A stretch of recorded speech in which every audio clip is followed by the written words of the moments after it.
Bonjour à tous. Merci de m'accueillir ici chez vous au centre médical de Clairefontaine.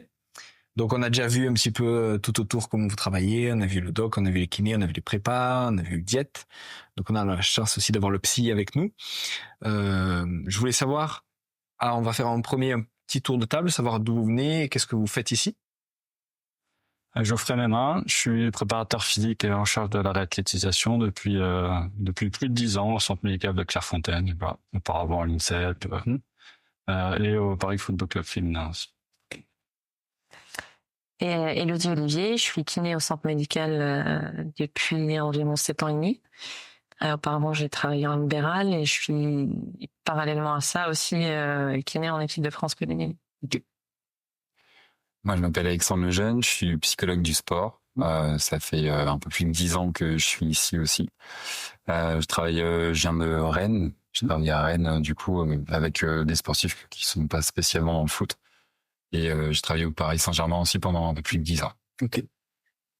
Guillaume Basso, kiné. Moi, je travaille depuis 11 ans pour aujourd'hui au centre, à Clairefontaine. Merci. Et depuis 2016 avec l'équipe de France A. Super. Est-ce que vous pouvez nous dire comment ça s'organise entre vous, comment vous échangez sur les infos paramédicales, médicales avec le psy? Est-ce que le psy vous dit une partie, il garde des choses pour lui? Comment vous communiquez? Est-ce que c'est des réunions? Est-ce que c'est par WhatsApp? C'est des trucs informels? Comment vous faites? Globalement, tous les lundis à l'entrée des joueurs. À partir de cette entrée-là, les médecins vont nous transmettre les informations, autant aux préparateurs physiques qu'aux kinés.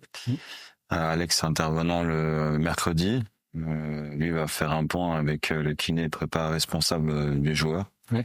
Et chaque jeudi, on a un staff pendant lequel on va échanger les informations entre kiné, prépa et médecin, avec les informations préalables que Alex aura données le mercredi. Ok, top. Et chez les kinés, chez les prépas, est-ce que vous avez chacun des spécialités, que ce soit des pathologies ou des parties anatomiques? Comment vous faites? Après, on a chacun ses sensibilités, que ce soit en termes de formation, mais aussi en termes de préférences et de culture sportive aussi.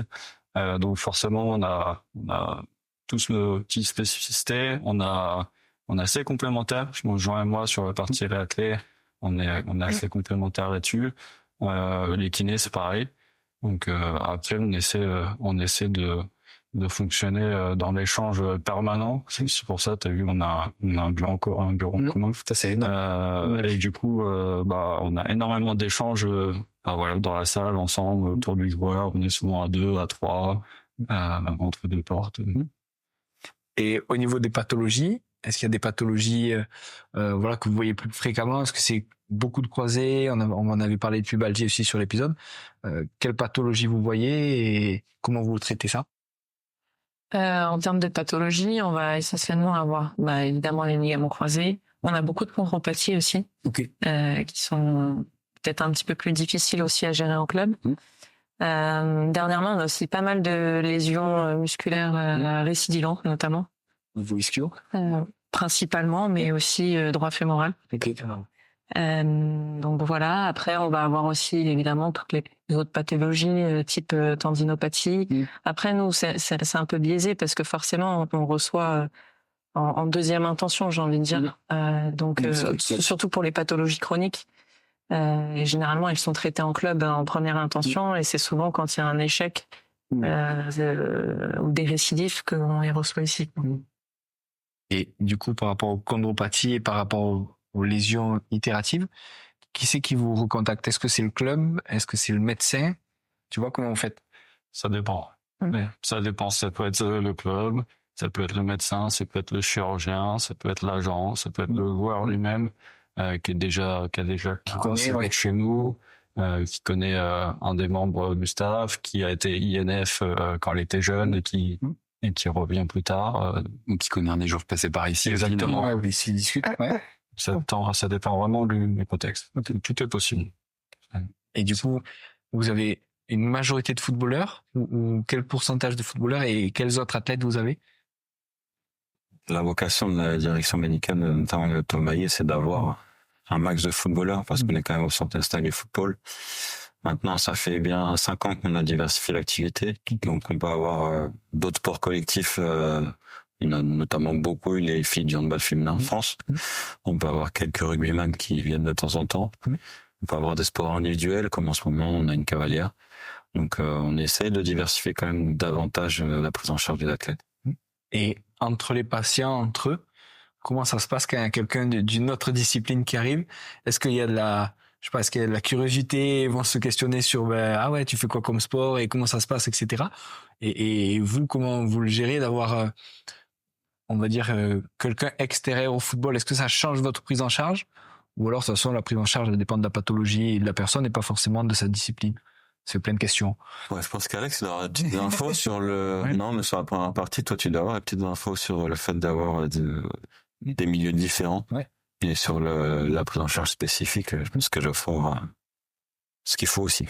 Bah, en général, les retours, ils sont super positifs, justement, parce que le foot a l'habitude de fonctionner un peu sur lui-même. Oui. Donc, souvent, les joueurs sont très contents d'avoir d'autres sportifs, pouvoir justement, je parlais de curiosité, de pouvoir découvrir, en fait, ce qui se fait dans d'autres mondes que le leur, en fait. Donc, souvent, les retours sont super positifs, ouais. C'est énorme. Ouais, ça crée de l'émulation en général. Et après, comment on s'adapte, bah, tu l'as dit, souvent c'est par rapport à la pathologie, mais le joueur et sa discipline, ça prend quand même place prépondérante de nos prises en charge. Donc on s'adapte comme à chaque fois que tu as un nouveau sport. Donc si par exemple on a un basketteur, quand on a un membre du staff qui est basketteur aussi, donc forcément ça aide. Et puis après quand tu as des sports que tu gères pas forcément, et bah tu te documentes. Tu te documentes, tu vas auprès des gens qui sont experts, tu lis. Voilà. Quand j'étais à l'ESSEC, bah, il y avait 25 sports différents, donc je connaissais rien au tir à l'arc. À un moment donné, faut aller voir. Faut aller voir, faut lire, faut se documenter, il faut être curieux. Puis après, faut beaucoup échanger avec l'athlète aussi, parce que même dans la même discipline, chacun a un peu ses spécificités, ses petites habitudes de travail, ses profils. Et du coup, bah, beaucoup échanger avec le joueur aussi. Techniquement, en plus, on a la chance ici, c'est qu'on a quand même une piste de athlétisme. On a un gymnase pour faire le basket, pour faire le hand. Il y a terrain couvert, évidemment. Donc, on a la possibilité technique aussi. On peut aller sur un terrain de tennis qui est à proximité. Donc, on a pu ajuster à chaque fois pour amener le joueur jusqu'à sa spécificité de sport. Et je reviens sur les disciplines collectives par rapport à individuelles. Est-ce que la prise en charge en psy, elle est différente ou est-ce que ces sportifs-là ont des profils différents? C'est-à-dire que, c'est un cliché, mais peut-être quelqu'un qui est déjà plus empathique ou quoi, il va plus s'orienter vers un sport co et il va avoir autour de lui des gens qui vont avec ça. Et quelqu'un qui est plus centré sur soi, sur sa performance, il ira plutôt vers un sport individuel. Est-ce que c'est aussi cliché ou c'est... Je pense pas qu'on puisse dire que ce soit aussi direct que ça, en tout cas, parce qu'en plus, une fois que le sportif va être immergé dans ce contexte-là, pour le coup, il va parfois intégrer des codes de ce milieu-là, mais souvent ils s'y sont mis quand ils sont très jeunes, donc souvent ils s'y sont mis parce que le lien social faisait qu'ils avaient plus envie de se diriger vers ci ou vers ça. Le lien dans la famille en général, il suffit que papa et maman aient fait ci ou ça dans la famille, parfois ça les oriente vers. Il y en a par contre qui vont pas s'y retrouver. Je travaille beaucoup avec des athlètes qui disent qu'ils ont essayé le foot, pour le coup le sport le plus populaire où tout le monde commence par ça, et qui s'y retrouvaient pas. Par contre, le côté un peu collectif, eux, ça leur allait pas. Le fait de pas être pleinement en contrôle sur la performance, c'est-à-dire que leur performance ne dépend pas que d'eux-mêmes, ça, ils étaient pas ok avec ça. Et ça les fait sortir parfois, mais de là à dire que c'est ça qui les a amenés, je pense que ça se fait plutôt à l'inverse. Ok, super. Et quand on revient un peu par rapport au foot, est-ce qu'il y a des rééducations en fonction du poste, en fonction du style de jeu? Est-ce que un dribbleur dans des petits espaces, vous allez le rééduquer d'une certaine manière par rapport à un défenseur plus agressif et tout ça? Ou est-ce que ça dépend, on parlait de pathologie, tout ça, ça dépend plus de pathologie, des antécédents? Ou est-ce que quand vous rééduquez le joueur, vous pensez déjà au poste qu'il a et à ce qu'il va devoir faire après sur le terrain? Globalement, non, en kiné, je pense qu'on a cette vision déjà de rééduquer des qualités musculaires, des qualités biomécaniques, et de faire cette transmission vers les prépas. Maintenant, de là à se dire en tout cas dans notre partie, je sais pas ce qu'il en pense, mais dans notre partie, de la dire qu'on est déjà sur ce travail spécifique. Et c'est peut-être d'ailleurs quelque chose qu'on défend, de déjà reprendre les bases souvent, les bases musculaires, des bases mécaniques, parce qu'on a peut-être tendance aujourd'hui justement à aller trop vite vers le côté spécifique, à vouloir les remettre vite sur le terrain. Et nous, on est peut-être là justement pour freiner. Elle parlait tout à l'heure de deuxième intention. Je pense que c'est un des gros boulots qu'on fait, de reprendre le joueur, dire ah oui, t'as couru, t'as fait ça, mais nous on va revenir en bas, on va remettre un socle et retravailler là-dessus. Et c'est le côté qu'on aime bien défendre avec Geoffrey, on s'occupe un peu du côté analytique, et quand il est prêt, on va dire que les réathlétiseurs le reprennent et réintègrent ça à quelque chose de plus spécifique. Ouais, je crois que avant de vouloir être sur la spécificité, que ça soit un basketteur, un footballeur, notre philosophie, c'est un athlète. Enfin, chaque sportif, ça doit être un athlète avec une base, que ça soit cognitif, neuromusculaire, une base de motricité très forte. Voilà. Et une fois qu'on commence à avoir de la qualité sur cette base athlétique, on va aller chercher la spécificité de la discipline, de son poste, et après aussi par rapport à son profil. Tu vois, on a il y a pas longtemps encore, je pense, on avait des échanges sur quand on exprime, tu vois, les pourcentages de déficit sur les tests de reprise. Et quand tu utilises par exemple les normes, on a des joueurs de très bon niveau qui ont fait des super carrières, qui ont des vitesses max qui sont faibles. Pourtant, ce sont des attaquants. Et si tu les prends par rapport au prisme de leur poste, aux normes de leur poste, ils sont largement en dessous des performances, mais leur profil fait qu'ils ont toujours performé comme ça, et ça ne changera pas. Donc forcément, c'est que voilà, tu vas pas leur proposer la même chose, tu vas pas suivre la rééducation et la réathlétisation bien basique. Donc oui, ça sera pris en charge, ça sera pris en compte tout au long, mais vraiment, ce qui me paraît très important, c'est, mais surtout comme l'a dit Hello, nous on arrive souvent sur les récidives, sur les cas un peu plus difficiles, les chondropathies, et tu te rends compte que il y a un socle commun, un socle de base qui est pas toujours ultra solide, et que performer c'est bien, mais performer dans le temps c'est mieux. Et pour performer dans le temps, il y a le côté préventif et le côté athlétisation hyper important. Et je reviens sur le second avis. Quand on vous contacte pour un second avis, est-ce qu'on vous dit déjà tout ce qui a été fait, tout ce qu'ils ont essayé, entre guillemets, et tout ce qui n'a pas marché? Et du coup, votre prise en charge, elle dépend de ça, parce que vous dites, ça n'a pas marché, ça n'a pas marché, il faut qu'on cherche ailleurs. Tu vois, ça vous fait justement une base de traitement où vous dites, non, si ça a été fait et que ça n'a pas marché, c'est pas ça, nous on cherche autre chose. Je pense que déjà dans la prise de contact avant que le joueur arrive, il y a un lien qui se fait entre le médecin fédéral, le médecin de club, le médecin de l'athlète et les médecins du centre médical. Donc déjà, il y a un échange un peu sur ce qui a été fait, ce qui a marché, ce qui a moins bien marché. Et puis après, l'idée aussi, je pense, ici, c'est d'arriver avec un œil neuf. Donc même si on a une idée de ce qui s'est déjà fait avant, c'est de partir un peu de zéro et de se faire notre propre avis aussi. Justement pour éviter d'avoir un peu un prisme identique, quoi. Donc le doc fait son bilan et nous on refait aussi un bilan. Parfois c'est un peu redondant, mais ça permet aussi après sur le jeudi, notamment quand on fait le staff, de confronter un peu notre vision. Et à partir de là, on fixe nos objectifs et sans faire table rase de ce qui s'est passé avant. Mais vraiment en essayant d'avoir un œil neuf. Voilà. Et tu as parlé de chondropathie. Comment vous le gérez? Alors, qu'est-ce que ça touche? Est-ce que ça touche que le genou? Est-ce que ça touche aussi la cheville? Et comment tu bilantes et comment tu rééduques? Alors, là, ce qu'on a ici, essentiellement, c'est essentiellement des chondropathies de genou. Je laisse régulièrement parler, parce que c'est un petit peu ça, un bébé, dernièrement.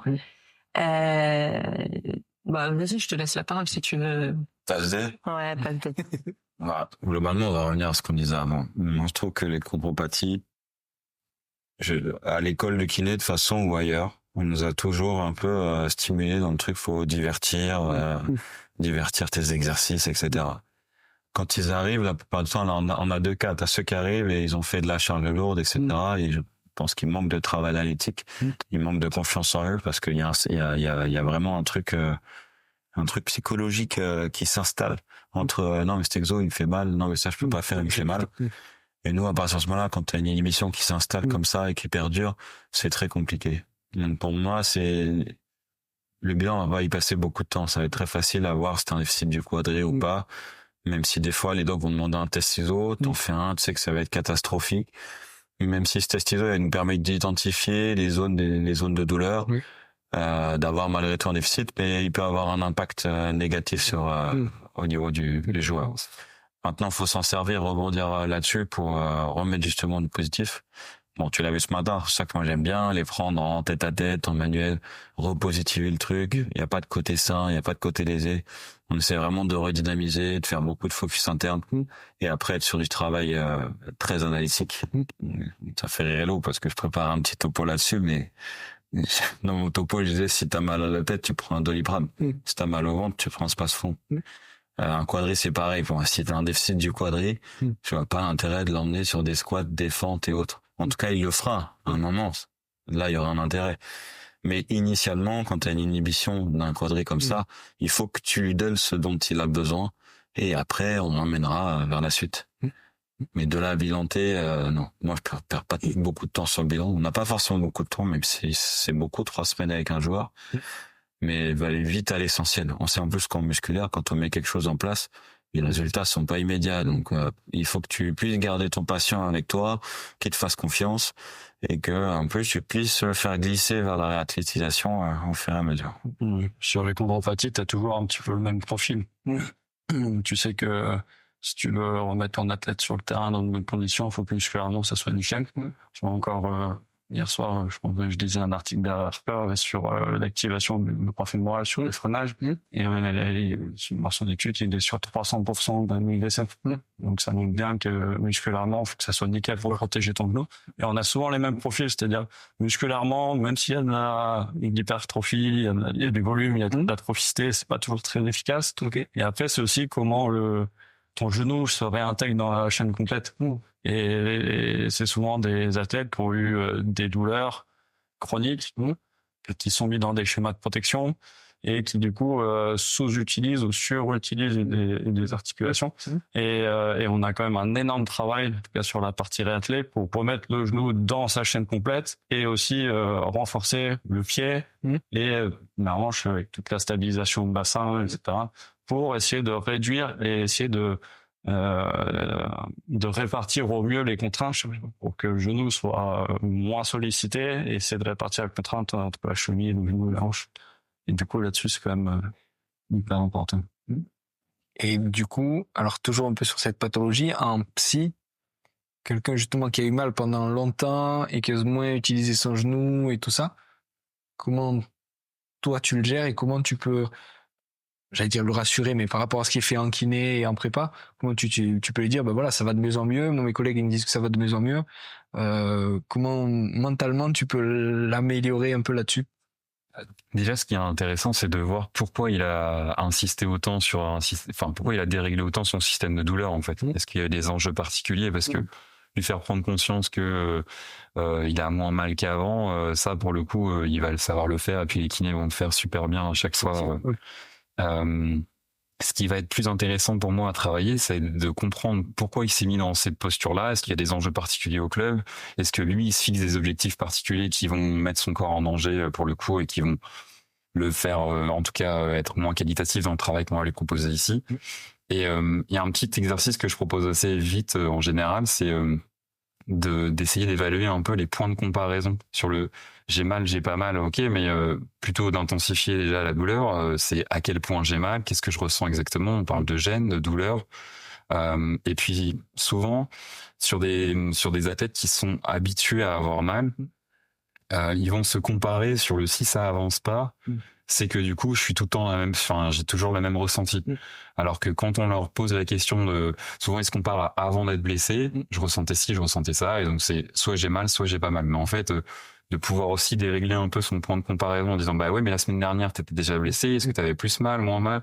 En fait, de changer un peu ces systèmes-là, parfois ça les aide à avancer un peu là-dessus. Ok, super. Et la relation avec les staffs d'équipe, donc on a parlé de second avis, tout ça. Quand le joueur repart, quelles infos vous transmettez au club ou à l'agent ou au joueur directement? Comment vous faites? transmettent pas à l'agent, parce qu'on est quand même sur des sous secrets médicaux, quoi qu'il arrive. Même si la transmission au club, maintenant, jusqu'à présent, elle s'est faite médecin à médecin, kiné à kiné, prépa à prépa.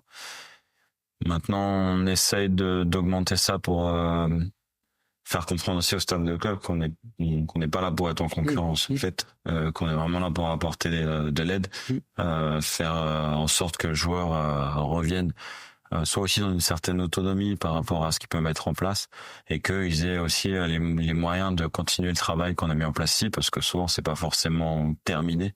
On essaye de reprendre les bons axes, mais on essaye de rendre les choses un petit peu pluridisciplinaires, comme on le fait entre nous ici.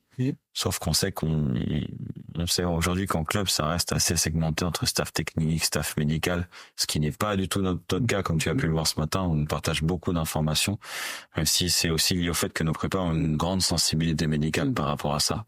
Et on dit souvent plus des réathlétiseurs chez nous. Mais dans ce cas-là, on essaye de faire des groupes de discussion avec les staffs de club. C'est vrai qu'on utilise WhatsApp, qui est pas forcément le mieux en termes de transmission d'infos médicales, mais c'est pas tellement pour parler de la pathologie, c'est plus pour donner des pistes, des vidéos, des informations. Certains clubs en veulent plus fréquemment que d'autres. En tout cas, chaque semaine, nous on fait un bilan, quoi qu'il arrive, au staff du club. Donc ils sont au courant de où le joueur en est, où sa progression en est, tout ça. J'ai tout, les datas GPS, les datas plateforme de force, les datas well-being. Et souvent, le joueur le demande en plus avant de repartir. Et parfois, ils ont cette demande de transmettre ça au club, parce que on va pouvoir travailler dans le même sens. Donc, c'est souvent une inquiétude qu'ils ont, comment je vais retravailler une fois que je vais sortir d'ici quand même. Et du coup, par rapport à j'allais dire, votre patientèle qui est pas classique, alors on a parlé des footeux, on a parlé d'autres sports co et d'autres sports individuels. La gestion de l'ego quand on est médical, paramédical, par rapport à un joueur qui a peut-être beaucoup de titres, etc.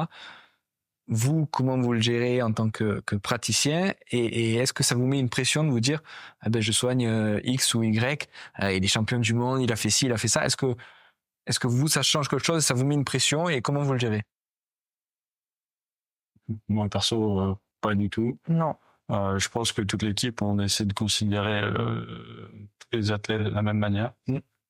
Et aussi le fait qu'on a un peu fondu dans le collectif, et le fait qu'il y ait plusieurs joueurs ensemble, je pense que ça fait que le but, c'est que tout le monde soit manché de la même manière. Donc après, forcément, quand tu as des grosses personnalités, voilà, tu pourras nous dire un petit peu les choses, on n'a pas envie, mais en vrai, en tout cas, moi, sur le terrain, ça ne changera pas trop ma manière de faire. Déjà, je pense qu'ils sont hors contexte, ils sont pas dans leur milieu habituel.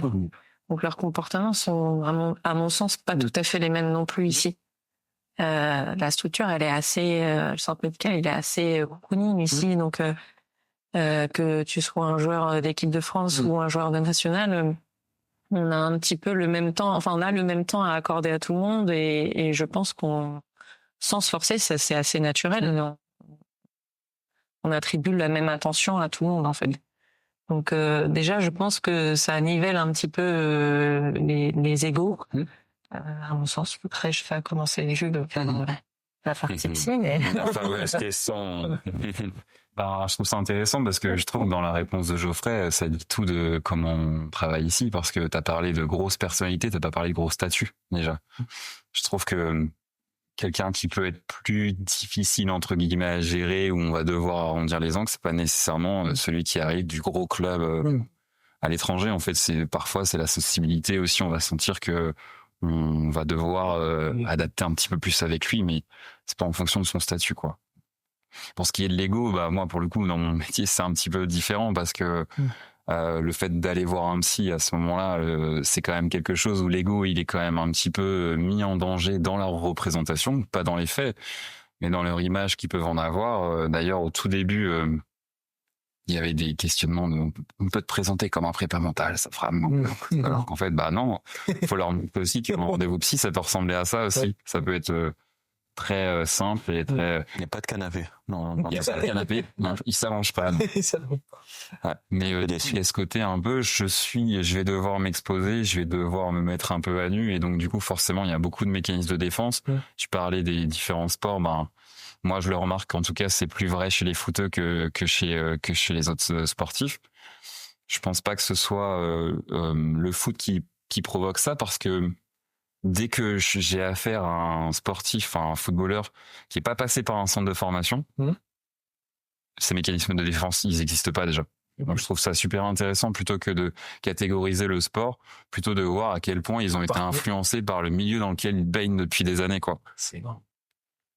Et est-ce que dans d'autres sports, mais où il y a eu un parcours dans le même milieu, où ils font, par exemple, on parlait de rugby, mais du rugby depuis très longtemps, ou du hand depuis très longtemps, avec un parcours élite jeune, etc., est-ce qu'ils ont justement ces mêmes, pas cloisonnement, mais ces mêmes a priori, ou non, c'est vraiment, entre guillemets, foot et parcours comme ça? Je trouve en tout cas que ça commence à se voir, à se sentir dans d'autres sports. Pendant longtemps, les autres sports ont été obligés de dealer avec des structures classiques, des collèges et des lycées classiques, ou alors dans des crèches par exemple, ils baignaient déjà, ou à l'INSEP, ils baignaient avec d'autres dans des interactions avec d'autres sports. Je trouve que ça déjà, ça les ouvre à autre chose. Même la place du psy dans les sports individuels, par exemple les sports dits olympiques, ça c'est pas du tout la même chose en fait. Mais aussi ces sportifs ont sans doute moins dû se défendre contre le milieu dans lequel ils ont grandi. En athlée, il y a beaucoup moins de jugement que dans un vestiaire de foot. J'enfonce un peu une porte ouverte, mais en fait il faut savoir que cet ego un peu qui est là pour protéger en fait l'être, c'est un mécanisme de défense aussi. Donc parfois des gros égos, c'est pas toujours des gens qui ont beaucoup confiance en eux, et c'est ce qu'ils ont trouvé pour faire face au milieu dans lequel ils évoluaient. Donc on essaie de déconstruire ça sur une première séance en général, mais comme l'a dit Hello, il y a un côté très maternant, très enveloppant quand ils sont en rééducation. La blessure, c'est souvent aussi une grosse fragilisation de leur confiance en eux à ce moment-là. Et ils sont souvent plus ouverts et moins durs, on va dire, à ce moment-là. C'est une opportunité pour une prise en charge. Ouais. D'ailleurs, c'est souvent intéressant parce qu'ils sont souvent, on pose des bases, et il faut travailler, parce que quand ils vont rentrer dans leur milieu où ils vont reprendre. Et oui, donc du coup, c'est super intéressant de avoir ça en tête. Quoi rajouter? Non, mais comme a dit Hello, elle l'a très bien dit. On se veut d'être une structure très familiale. D'ailleurs, si tu regardes le livre d'or, souvent c'est pas les qualités techniques qui vont nous vanter le plus, c'est l'ambiance, qualité humaine, entente. Donc on arrive toujours à bien gérer les profils. D'ailleurs, il y a des petites anecdotes là-dessus, parce que des fois on a des clubs qui envoient des joueurs pour dire on n'arrive pas à le gérer, attention, méfiez-vous, nanani, nana. Donc passe tes a priori ou des vécus des clubs, et quand, comme Diallo, ils arrivent ici, c'est pas le joueur qu'on nous a dit envoyer, c'est pas possible. C'est la forêt, ça doit.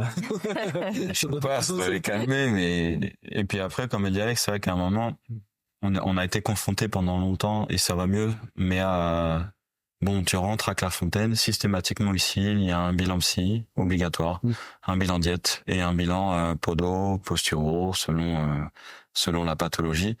Et nous, il faut leur annoncer, en fait, quand toi tu fais le bilan kiné, il faut leur dire que au cours du séjour, et assez rapidement, ils vont voir quelqu'un. Et que ce sera pas un monsieur avec des cheveux blancs qui a un canapé et qui va leur demander s'il y a quelque chose qui va pas dans leur vie. Mais du coup, il faut qu'on se batte un peu sur ce cliché-là. Je suis pas en train de le vanter, mais c'est vrai que lui il a une posture assez jeune, il arrive en salle, en fait la salle est aussi autorisée pour tout le monde, il circule librement. Alex il vient, il circule entre les tables, donc quand tu dis tiens tu vas voir le psy, c'est lui, des fois ça va, ils sont rassurés.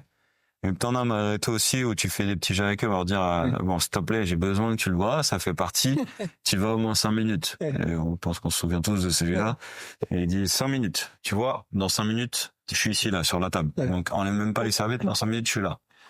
Et puis le midi j'avais toujours pas mangé, et en fait il est resté 1h30. Bon, c'est une petite victoire pour nous, même si, et il l'a dit tout à l'heure, le message aussi, c'est de leur dire, c'est pas, le psy, c'est pas que pour aller évoquer des problèmes, en fait. C'est aussi pour évoquer des changements de curseur, des méthodes pour augmenter ta performance, des méthodes pour faire confiance, et qui voient pas ça comme faut que je déballe ma vie privée, ma vie au club. Non, donc faut vraiment qu'on essaie de les amener là-dessus.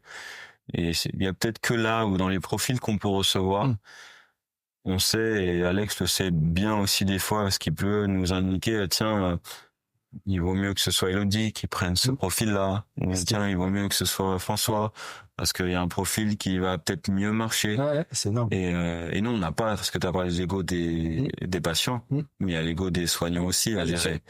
Et nous, on essaye de pas avoir cet ego-là, mais de pouvoir se dire, hey, on va changer le patient. Il est avec toi, mais on va peut-être le glisser avec lui, ça passera mieux et on arrivera. Le but, c'est qu'à la fin, il sorte, il soit soigné. Ouais. Donc, il faut qu'on arrive aussi à gérer ces égos-là, quand même. Ah, c'est top. Top, parfait. Merci beaucoup. Avec grand plaisir. Merci à toi. Super. C'est dans la boîte. 13h15. Ouais, tu vas nous dire, j'ai mangé.